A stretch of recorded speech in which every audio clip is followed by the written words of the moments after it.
Hey, you guys, and welcome. Welcome to today's training. I'm so excited to have you here to talk about this because this is a biggie for a lot of us.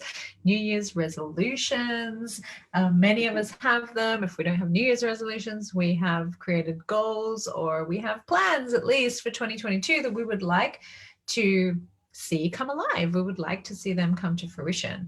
And so what happens typically this week, it becomes one of the hardest weeks in January for people because they've either started, you've been diving into what you want to do, and then it all becomes too much, or we're going to go through a whole number of reasons why things start to fizzle out this week and what you can do to save your goals and save 2022. So I remember, I think it was Chalene Johnson that looked into she pulled up a whole lot of research on this, and I think it was the 16th of January. It's just like marks the day of, it is the date that most people fall away from the goals that they have set for January 1st. And so I really wanted to tackle this. I really want to talk about this because this is really big. This is a huge, can be a huge stumbling block for many, many people. And maybe we don't even realize what's happening because those conditioned parts of us are coming up and just pulling us back from maybe where we really want to be. Or maybe the goals that we set in the first place weren't, heart goals. And so we're going to talk about that today as well. So what I want to do, I just want to quickly check on Facebook, and I would love for you guys, if you are coming in, just to let me know if you are hearing me okay, because we've had a little bit of, I'm on Zoom today, hooray, exciting, but I've had a little bit of background settings issues over the last few weeks, and so I just really want to make sure that that you're hearing me, that you're seeing me, and that there's no delay in my voice. So if you guys can just go ahead and put into the comments for me, hearing you fine, no delay, something like that would be absolutely amazing. So welcome, welcome, welcome. Let's dive in. I'm super excited for today. And before we start, I really want to ask you, what do you have a word for 2022? Because I've been in my stories, if you've been following in my stories, I had been asking you what your words are for 2022 and just getting you to pop those into my stories, and then I've shared them with you. So after this training, go into my stories and just see what some of the words are that you all have been holding close and are holding close for 2022. So if you have a word for 2022, thank you, Erin. Hi, beautiful. So happy to have you in here. If you have a word for 2022, and maybe you got that word through some of the breathwork sessions that we did in the Rejuvenate program, maybe that word came to you during the global meditation that we all did in the Rise group, maybe that word is just coming to you now. Just go ahead and pop your word into the comments so that everyone can see, because this kind of feels like it will fuel the people that don't have a word yet. It'll fuel them to maybe think about what their word might be for the year. And then also, do you have a big vision for your year? Do you have a big goal that you would like to accomplish this year? What's on your heart right now? Because what we're going to talk about today are heart goals. And there are reasons why people set New Year's resolutions and set these goals at the beginning of the year, and then they all fall away around about now. And so I think I mentioned before, I think it's like the 16th of January at the moment. It fluctuates, which is like the studies are showing that those days, people's New Year's resolutions and goals fall away more than any other day. And it's definitely and typically in the middle of January. So confidence, yes, Erin. And so go ahead and pop your words in there, and also just pop in there, do you have a big goal, or do you have something that you would really like to accomplish this year? What's on your heart? And so let's dive in. Let us dive into this training today. And so what we want to do, let me see if I can. Yeah, so what we want to do is just get really clear today on why New Year's resolutions fail and how we can save them. because you set these with intention, right? You set these goals because you want to do more this year. You want more for yourself and your families and your life. And so when I hear you saying, I'm going to do this year, and then mid-January, people step back and shouldn't I? Oh, it's all too hard. My heart sinks too, because I know in your authentic self, you want more. And so I want you to like squeeze everything that you can squeeze out of, your life, but out of 2022 this year. So let's talk about why these New Year's resolutions might fail, or why they might fall away this week. And two kind of main reasons, but I have like about 5 points that I'm going to go through on today's training. And so one of the reasons why New Year's resolutions fail this week is because the goals that were set, or the New Year's resolution that was set, is maybe too big. And when people say it's too big, I always think like there's never a goal that's too big, like really set your goals, huge. But maybe it's too broad, right? And so what I say is it's broad, it's not broken, but it might be broad, not broken. So maybe they're just not created with doable action steps alongside them. So maybe you have this huge, big vision and you can see clearly where you want to go. And then you get to the middle of January and you're like, wow, this is really overwhelming, because you don't have, the daily action steps that you need to take to get there. That's one scenario. The other scenario is that maybe the goal is too small. There's no emotional charge in it. And so, and I see this time and time again. I come from many years of being a fitness trainer, and I've seen this year after year where people are like, I'm going to get healthy this year, right? I'm going to get healthy. And so what does that mean? Okay, I'll change a few, things in my diet in the first couple of weeks of January, and then I'm bored. Or it might be that it's just, so that is a perfect example of it maybe being too broad. And then maybe it's also too small, in that I'm going to, meal plan 5 days a week, and I'm going to go to hit the gym like 5 days a week, because I'm going to be, this size in my, my clothing or whatever by the end of the year. But how emotionally charged are you around that? These are the questions that I really want you guys to be asking today. So if you have goals, please pop them into the comments and please hold them close, because we're going to kind of decipher what's going on with your goal in particular. So quite often it's just too small, like it's just not stretching you. And so if your goal is like lose 5 pounds, or something that just doesn't emotionally charge you, because maybe it emotionally charges you to be like, I'm going to be so healthy I can windsurf again, right? I'm going to be so physically fit that I can do this, or I can go and do something new like snowboarding, or whatever it might be for you, snow skiing. So maybe they're too small. Maybe it's not enough of a stretch. And we often, when we're not all that emotionally committed to a goal in the first place, it is really quick to go. It's really quick to go. So today you're going to find me talking about emotions. You're going to find me talking about the feelings behind the goals. And I want to share a quote with you by Helen Keller. And she says, life is either a daring adventure or nothing at all. And I'm sure there are some bits and pieces in between that, when you read that or when you hear that, you're like, it can be somewhere in between. But just taking the quote for what it is and being like, you know what, maybe I'm not stretching myself as far as I can go. Maybe there is room for growth here, and maybe I could set bigger goals that really excite me in my belly, even if that excitement at first can sometimes feel like it's fear. It can be so big, it can be almost scary. But maybe that is just excitement because of the unknown that comes with it. So what are your big dreams? I want to ask you this question.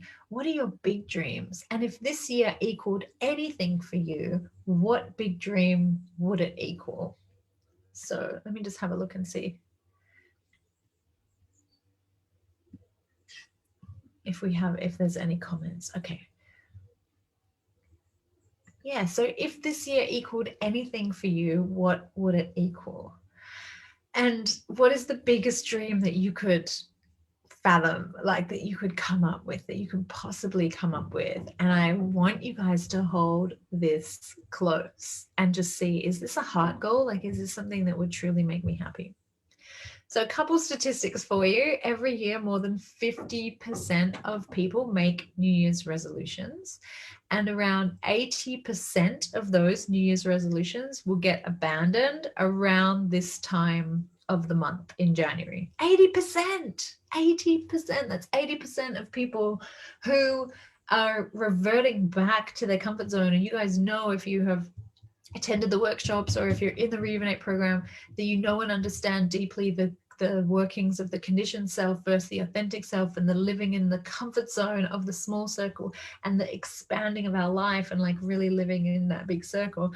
And so thinking like 80% of these New Year's resolutions that are made will get abandoned around this week of this month yearly.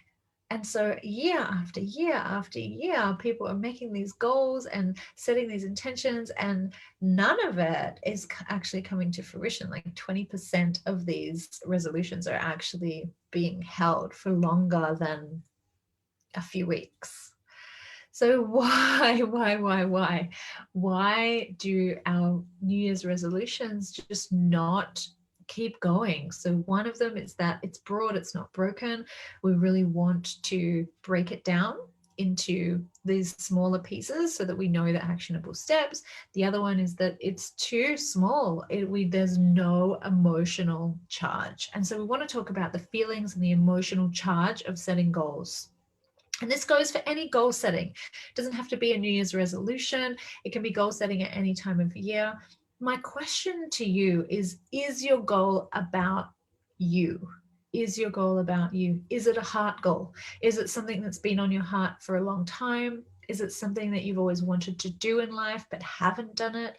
Many times when we set goals, they're about other people, right? Like, I need to do this for my family, or my parents really wanted me to do this, or my partner really wanted me to do this, or I really need to do this for my children, right? And yeah, we have these desires to make other people happy. Great. They can also come alongside the goals that you have for you. So my question to you today is your goal about you? Because many times it's actually, when we like break it down, it's actually about someone else. So who are you doing it for? Because this is going to determine how much drive is around it, how much of that emotion, how many beautiful, wonderful feelings are around that goal. So two questions for you. Is your goal, the goal that you have, is it about you? And if it's not about you, who is it about? Who is it about?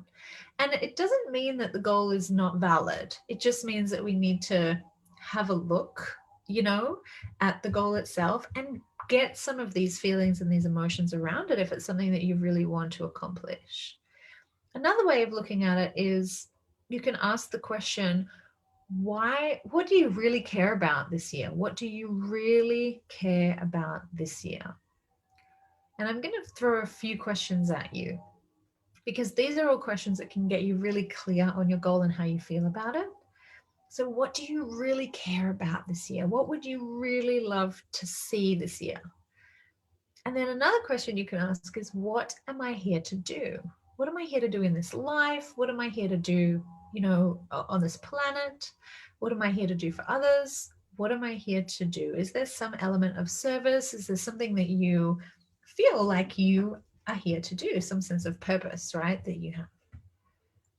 And the reason why I'm taking you through all of this is because we know that people who have a strong emotional connection to their goals are so much more likely to successfully reach their goals than the people who aren't 100% emotionally invested. So we really want to get those feelings behind it. And there are ways that we can do that. So if you have a goal and you're like, I just can't get emotionally invested in this goal at all, but I really want to, then please reach out to me in Messenger, reach out to me, and we can help you to kind of find the emotions from where they need to come from. I'm going to give you one way of doing it right now. And I have to keep switching back and forth just to check on you guys. Okay, we're still going good. Um, yeah, and so we are wired for connection. So I'm going to share one way that you can do this now. But if you get to a point you're like, I really can't seem to get my emotions behind my goal, but I really do want to show up for my goal this year, Marissa, just reach out to me and I will guide you to see if we can pull those feelings in. So we are wired for connection. As humans, we are wired to connect with others. We're wired to need that deep connection within ourselves. And it's actually my word for the year is connect. Is connect, because I want to connect deeper. I want to connect deeper to myself. I want to connect deeper to my inner guidance. I want to connect deeper to those higher parts of me. I want to connect deeper to spirit. I want to connect deeper to my people, my friends, my family, my clients and colleagues. I want to connect deeper on every level this year. So my word of the year is connect. And so as humans, we're wired for connection. And so studies have shown that when people can attach a New Year's resolution or a goal to someone that they love, and they can think about how their goal will benefit them and how that in return will make them feel, remembering that we always have an emotion behind the things that we want, which is often why we actually crave the things, right? Because we actually just want to feel a certain way. And if you listen to the likes of, Abraham Hicks and even Tony Robbins, it's all about like that, the feeling. And so we can actually cultivate that feeling in ourselves before the thing actually even comes. That's another training for another day. But remembering we always have an emotion behind these things that we desire. And so we really want to consider how it makes us feel, right? Like, and so if we can attach a person to it, maybe it will benefit someone that you love, maybe it will bring you closer together, that connection. So we always want to have that emotion right there, like very, very close. And so we're often just craving that, right? Like the feeling. So if you can do this, if you can think of your goal and then attach someone to your goal, it can give you this much needed emotional boost that you need to fulfill your goal. So this is one way that we can do that, because it's always about the feelings. And I don't know if you guys have seen the Desire Map, but I love the way Danielle Lepore does this. She has a book, it's called the Desire Map, and you can do it at the beginning of each year, and you really focus on the feelings and emotions that you want to feel as you move through the year, and then you create your goals around them, which is so cool. And it's just such a smart way of doing it, I think, and just such a beautiful way of doing it, because we end up feeling exactly what we want to feel. And so tell me in the comments, tell me when you're setting these goals, how do they feel to you? Who are they connected to? Are they connected to people because you just want to kind of please them? Or are they connected to people because you know that there's going to be some kind of reward from it, right? It's going to enhance their life in some way. It's going to bring you closer together. It's going to create that connection, that human need for connection. So let me know in the comments what how you feel. And I'm going to share with you one of mine. And so over the last week, I've really, really been just wanting to because I was a fitness trainer for so many years. And then when I had babies, I really kind of let myself have the freedom to choose. So it was always about the fitness and the health and the nutrition. And I understood the assignment when I had my babies, and I really wanted that emotional stability and my mental health and everything to come first. And so what happened was the fitness was not as high, like I was not as invested in the fitness, and I really needed to come up with some type of emotion behind this goal, because I really have a goal to get really fit this year. But it wasn't like at the forefront of my mind, like, are the kids taken care of? Am I emotionally stable and happy? Are the people around me emotionally stable and happy? That was my top priority. And so what I really wanted to do is get that emotional charge back around my fitness. And so I would go through periods of like not even working out at all, and then needing to start back a regime And it felt hard to me for the first time in my life, because fitness is always something that has come really easy and naturally to me. But that is because I was enjoying what I was doing and I was emotionally charged to show up for it. So what I did for this time round, when I have now started back my regular workouts again, and they're higher intensity and I'm really enjoying them. Why? Because now I have a 5-year goal. And my 5-year goal is to have the kid, because my kids will be a little bit older, is to have the kids and go on these adventures with them and travel around the world and either run with them and do triathlons. They have these, they have all kinds of triathlons where where you can do them in all different countries, and you stop at different intervals, and you listen to music, or you stop and you do different activities along the way. And I also really want to be involved with my boys in surfing and in sailing, and there's so much that I'm emotionally charged about. And when I grew up, my dad was really fit, and it enabled him to like have running races with me and to show me different things about fitness and health that really have been ingrained in me now. And as an adult, I find them easy to connect with and go back to. And so I really do also want to be that model. I want to be that role model for my kids as well. And so you can see the emotion, right? that you can see the emotion that is invested in me when I talk about this. And so there you go, you have it. That is my 5-year goal with my body. And I also really, really want to just encourage you guys to get behind these emotions, to get behind these feelings, and to really know and honor what it is that you want this year and how you want to show up for it. I love you guys so, so much. Thank you so much for joining me today. I can't wait to hear your goals. Please connect with me in Messenger if you need support with that. And I love you guys. Yeah.